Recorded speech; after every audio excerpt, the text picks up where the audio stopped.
Bismillahirrahmanirrahim. Assalamualaikum warahmatullahi wabarakatuh. Teman-teman sekalian, saya pengen ngajak teman-teman untuk merenungkan tentang keajaiban niat. Sebelumnya saya pengen nyampein sebuah kisah yang diriwayatkan dari Rasulullah SAW. Kata Nabi, ketika Nabi sedang melakukan perjalanan jihad bersama para sahabat, bersama pasukan beliau, Nabi mengatakan kepada mereka pas lagi istirahat di sebuah rest area atau di padang pasir, Nabi bilang, tahu nggak, di kota Madinah itu ada seorang laki-laki yang tidaklah kalian melintasi satu lembah kemudian bertemu dengan musuh di medan perang kecuali dia itu mendapatkan pahala yang sama dengan kalian. Jadi di kota Madinah ada seorang laki-laki yang setiap kali kalian melewati lembah, melakukan perjalanan yang susah, melelahkan, bertemu musuh, berjihad, kemudian kalian terluka dan segala macam, maka dia mendapatkan pahala yang sama dengan kalian walaupun dia nggak ikut bareng dengan kalian. Para sahabat heran, ya Rasulullah, man hadzal rajul, siapa laki-laki ini, kok enak banget, nggak ikut berjihad, nggak ikut susah payah, nggak ikut berkorban, tapi pahalanya sama, kok bisa, siapa dia ya Rasulullah? Kata Nabi, dia adalah laki-laki yang punya niat yang kuat di hatinya untuk ikut bersama dengan kita, tetapi dia terhalang oleh sakitnya. Dia adalah laki-laki yang punya niat yang kuat, pengen ikut jihad, pengen ikut membela Nabi, pengen ikut memenangkan agama Allah, tapi dia nggak bisa ikut. Kenapa? Karena habasahul marad, tertahan oleh sakitnya. Ini hadis disampaikan oleh banyak ulama tentang keutamaan niat. Nah, dari cerita ini kita jadi belajar ternyata niat itu ajaib banget.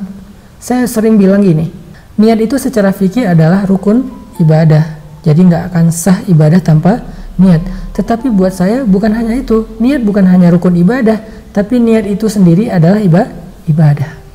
Niat itu sendiri adalah amal solih.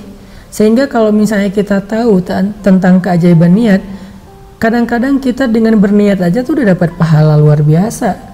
Bahkan seringkali kita udah capek-capek beribadah, kalau niatnya nggak benar, nggak bernilai apa-apa di sisi Allah Subhanahu Wa Taala.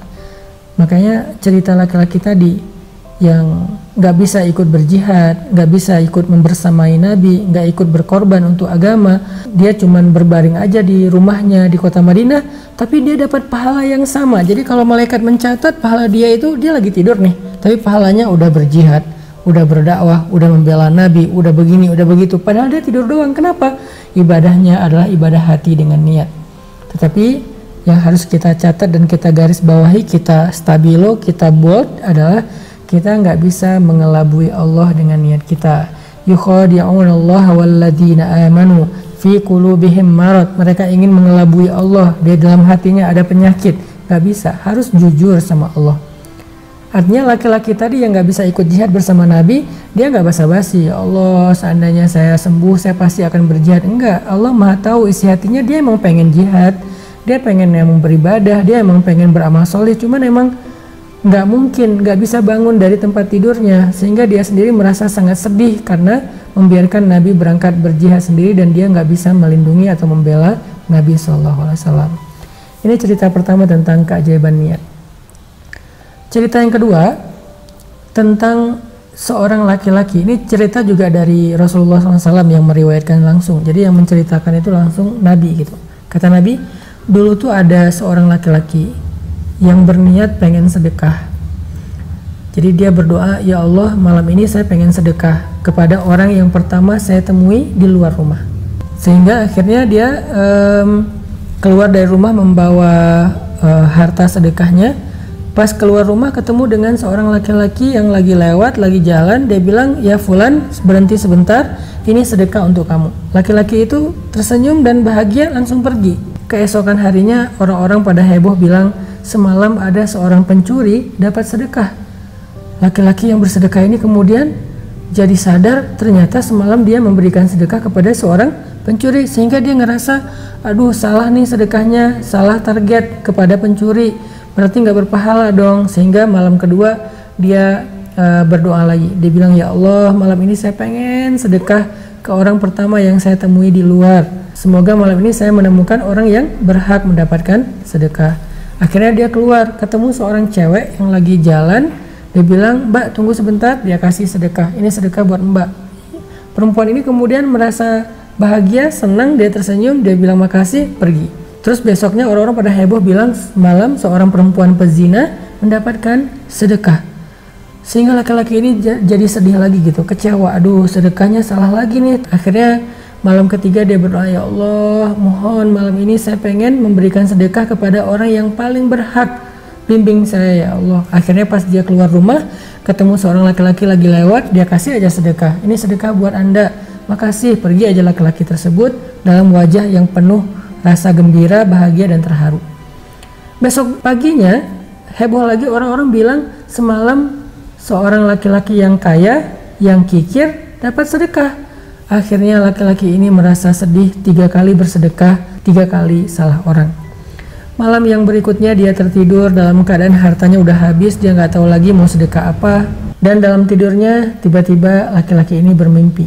Di dalam mimpinya Allah mengutus malaikat kepada dia dan mengatakan, "Ya Fulan, 3 kali engkau bersedekah." "Ya Fulan, kenapa engkau bersedih?" kata malaikat ini. Laki-laki ini bercerita tentang sedekahnya yang salah sasaran. Kemudian malaikat ini tersenyum dan mengatakan, "Tahu nggak, sedekah kamu 3 kali itu 3-tiganya diterima oleh Allah Subhanahu Wa Taala." Laki-laki ini heran, "Loh kok bisa, kan salah sasaran? Apa yang membuat sedekah saya diterima oleh Allah, wahai Tuan?" gitu. Kata malaikat, "Sedekah kamu yang pertama kepada seorang pencuri telah menghalangi dia dari mencuri karena dia mendapatkan apa yang dia butuhkan. Sedekah kamu yang kedua kepada seorang perempuan yang biasa berzina telah menghalangi dia malam itu dari berzina karena dia sudah memperoleh apa yang dia butuhkan. Dan yang ketiga, sedekah kamu kepada orang kaya dan kikir telah menjadi jalan hidayah untuknya sehingga sekarang dia menjadi orang kaya yang dermawan." Ini adalah kisah nyata yang disampaikan Nabi SAW, dan Nabi tidak pernah berdusta atau menyampaikan hoax, berita dongeng yang tidak ada asal usulnya. Artinya, kenapa ada orang yang melakukan sebuah ibadah yaitu sedekah salah 3 kali tapi diterima oleh Allah sebagai ibadah yang sempurna? Innamal a'malu binniyat, karena niatnya benar walaupun ibadahnya belum sempurna.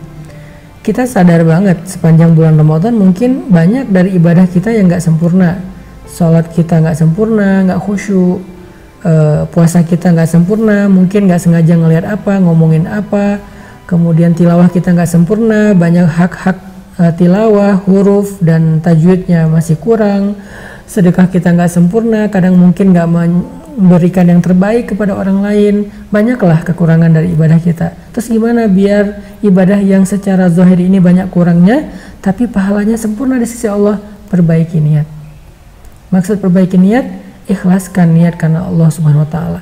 Apakah kita berpuasa karena Allah? Maka kalau kita berpuasa karena Allah, Allah yang akan menilai dan membalas pahala ibadah puasa kita walaupun ada kekurangan sana sini. Jadi kalau kita mau ibadah kita sempurna pahalanya di sisi Allah, yang pertama yang harus kita sempurnakan niat dulu sebelum rukun, wajib, sunnahnya ibadah tersebut. Niatnya dulu disempurnakan. Karena siapa kita melakukan satu ibadah? Karena manusia, karena pengen dipuji, dihargai, atau karena netizen, karena pengen di like, di repost, trending topik, atau karena Allah Subhanahu Wa Taala. Walaupun nggak ada yang tahu, kalaupun orang lain tahu, tetapi itu tidak mempengaruhi semangat ibadah kita. Teman-teman yang dirahmati Allah Subhanahu Wa Taala, yang kedua ngomongin tentang masalah niat. Apa bedanya orang yang ikhlas dengan orang yang riya? Karena lawannya ikhlas itu riya. Kita nggak bisa mengeneralisir ya, apalagi menjudge bahwa orang yang ibadahnya diketahui orang banyak berarti dia riya, belum tentu. Orang yang ibadahnya diam-diam aja dia ikhlas, belum tentu juga. Terus gimana kita membedakannya? Kita nggak bisa membedakan orang lain. Kita nggak bisa mengetahui niat orang lain. Yang kita hanya bisa membedakan diri kita nih, ikhlas apa riya. Cara ngebedainnya gimana? Cara ngebedainnya kata ulama, jika ibadah kita saat dilihat orang atau tidak dilihat orang itu sama baiknya, berarti kita termasuk orang yang ikhlas walaupun ibadah kita diketahui oleh seluruh penduduk bumi. Tapi kalau ibadah kita ketika dilihat orang dengan ketika tidak dilihat orang beda, Ketika nggak dilihat orang asal-asalan, pas dilihat orang, diposting di sosial media, di broadcast di grup WhatsApp, jadi sempurna bacaan tilawahnya, sedekahnya, zikirnya, berarti kita termasuk orang yang ria, walaupun yang tahu cuma satu orang, yaitu pasangan kita. Saya ulangi, bedanya ikhlas sama ria apa? Orang yang ikhlas, ibadahnya antara dia sendiri atau diposting di sosial media sama baiknya. Kita tilawah sendiri, bacanya kayak gitu, ketika kita posting di sosial media, bacanya juga kayak gitu, nggak ada yang berubah. Tapi kalau kita pas tilawah sendiri bacanya asal-asalan, sedangkan pas di sosial media kita lantunkan dengan suara terbaik, seolah-olah kita qori juara internasional, berarti kita ria.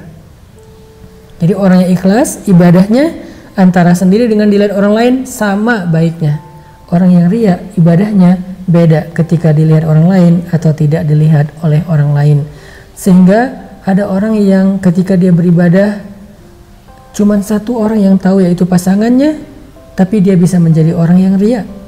Ada orang yang ketika dia beribadah banyak orang yang tahu karena emang ibadahnya di tempat umum, tetapi bisa jadi dia adalah orang yang ikhlas. Kenapa? Toh ketika dia di rumah pun dia seperti itu.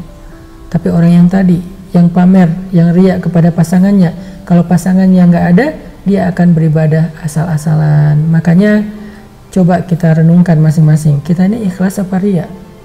Coba kita tanyakan pada diri kita masing-masing. Kita ini kalau beribadah secara offline atau secara online, sama nggak kualitasnya? Kita ini kalau beribadah sendiri atau rame-rame, sama nggak kualitasnya? Disitulah jawabannya, ikhlas atau ria. Barakallahu fikum.